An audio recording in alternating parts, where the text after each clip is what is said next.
जय जगन्नाथ सांग माने नमस्कार दर्शक बंधु चलतु आज जानिबा घरे धूपकाठी जलाइबा शुभ ना अशुभ। आमे माने भगवान को पूजा करने समय रे तांको धूपकाठी लगाई पूजा करिथाउ। मना जाए धूपकाठी लगाइले शुभ फल मिलि तेबे चलतु जानिबा भगवान को पाखरे धूपकाठी लगाइबा उचित ना नुहे। मना जाए घरे धूपकाठी लगाइले सकारात्मक शक्ति सृष्टि हुए, घरे कली झगड़ा कम हुए, घरे सुख शांतिर वातावरण रुहे। आमे भगवान को धूपकाठी छड़ा दीप कर्पूर झुणा मध्य देइथाउ। एहा मध्य बहुत शुभ मना जाए। ज्योतिष शास्त्र अनुसार धूपकाठी को सुख समृद्धिर प्रतीक मना जाए। धूपकाठी लगाइले माँ लक्ष्मी संतुष्ट होइथांती और आशीर्वाद दियंती। वास्तुशास्त्र अनुसार घरे धूपकाठी लगाइले वास्तुजनित रोगरू मुक्ति मिलि बहुत थर वास्तु दोष कारणरू मध्य जीवन रे अशांति लगी रहे, काम रे क्षति होइथाए, जहाद्वारा मन अशांति और अस्थिर रुहे। तेणु घरे धूपकाठी लगाइले घरे शांति सह नकारात्मक ऊर्जा सकारात्मक ऊर्जा परिणत होइथाए। दक्षिण दिगरे आपण जदि सबुबेले धूपकाठी लगाइबे तेबे घर को आसुथिबा खराब शक्ति घर ठारू दूरेई रुहे।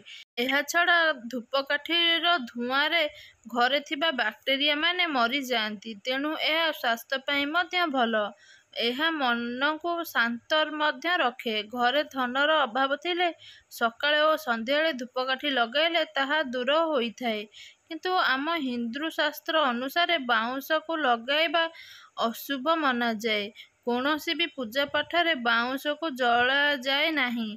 एहा मना जाए बाउंश को जलाइले वंशर नाश होइथाए आउ पितृदोष लागिथाए। वास्तुशास्त्र अनुसार बाउंश को शुभ मना जाए, तेणु एहाको बाहाघर मंडप मंडन आदि रे व्यवहार करा जाए। तेणु बाउंश को जलाइबा अशुभ मना जाए नहीं। बाउंश गछ थिले सेठाको खराब आत्मा माने मध्य आसंती नहीं। वैज्ञानिक मानकर मान्यता अनुसार मध्य बाउंश को जलाइबा मना करा जाए।